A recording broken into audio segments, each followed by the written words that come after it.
पानीपत में किसानों के लगभग 4.5 करोड़ रुपए हड़प कर 3 साल से फरार चल रहे आढ़ती को पुलिस ने गिरफ्तार कर लिया है। आपको बता दें कि पानीपत के सिवाह निवासी आरोपी आढ़ती करमवीर को सीआईए 1 की टीम ने सनौली से मंगलवार को गिरफ्तार किया था। इसके बाद उससे 4 दिनों तक लगातार पूछताछ की गई तो पता चला कि आरोपी आढ़ती पानीपत जिले के करीब 60 से 70 किसानों के लगभग 4.5 करोड़ रुपए हड़प कर फरार हो गया था और वह गुजरात में पिछले 3 सालों से ड्राइवर की नौकरी कर रहा था। मामला हमारा थाना सेक्टर 29 है, उसमें 210 नंबर अभियोग अंकित हुआ था 2022 में।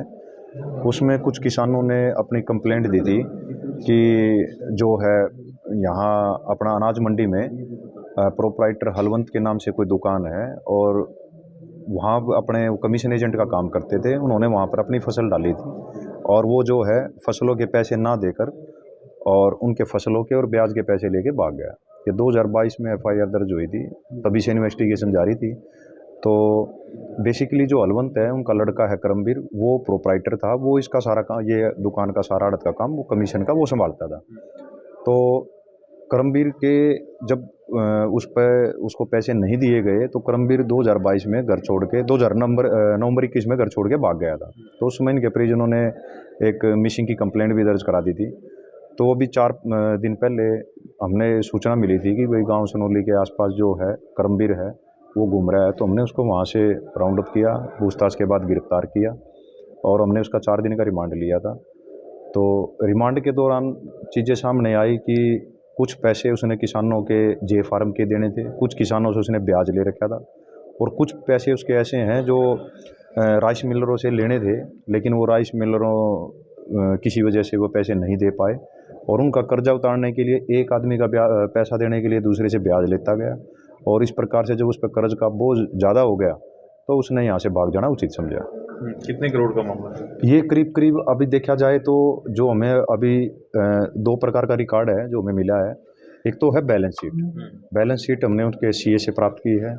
दूसरा रिकॉर्ड है बही, जो अमूमन हर आढ़ती जो है अपने पास रखता है। तो दोनों रिकॉर्डों में काफ़ी डिफरेंस है, लेकिन जब हमने इसको राउंड अप किया तो जितने भी किसान थे हमने उनको सभी को फ़ोन भी किया, 91 CRPC का नोटिस देके उनसे रिकॉर्ड लेने का भी प्रयास किया और उस दौरान कुछ किसान, ज़्यादातर तो आदमी ऐसे आए जिनको सिर्फ एक पर्ची दे रखी थी कि ब्याज के इतने रुपए मैंने आपसे लिए हैं और इतने रुपए मैं आपसे ब्याज देता रहूँगा।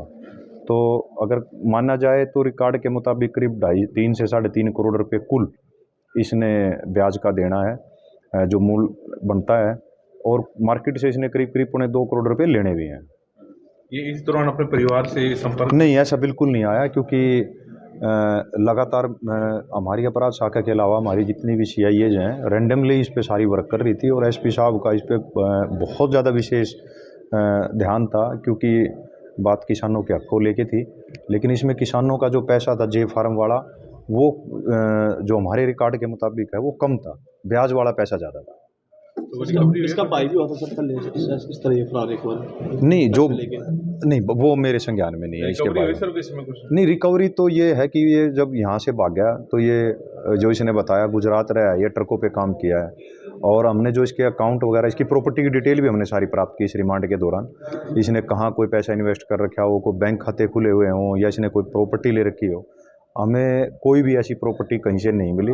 सिर्फ संपदा अधिकारी हरियाणा शहरी विकास प्राधिकरण का रिकॉर्ड आना बकाया है और अगर कोई बात लगी तो हम इसके पास जो प्रॉपर्टी मिलेगी उसको अटैच करके रिकवरी का जो किसानों का है वो माननीय न्यायालय में हम अपना आवेदन डालेंगे। सर ये पानीपत में दोबारा सेटअप के लिए आ रहा था? नहीं, पानीपत ये बेसिकली इसको 3 साल हो गए थे और ये अपने परिवार को देखने और मिलने के लिए आया था और रैंडमली हम हर बार इसको चेक भी करते थे।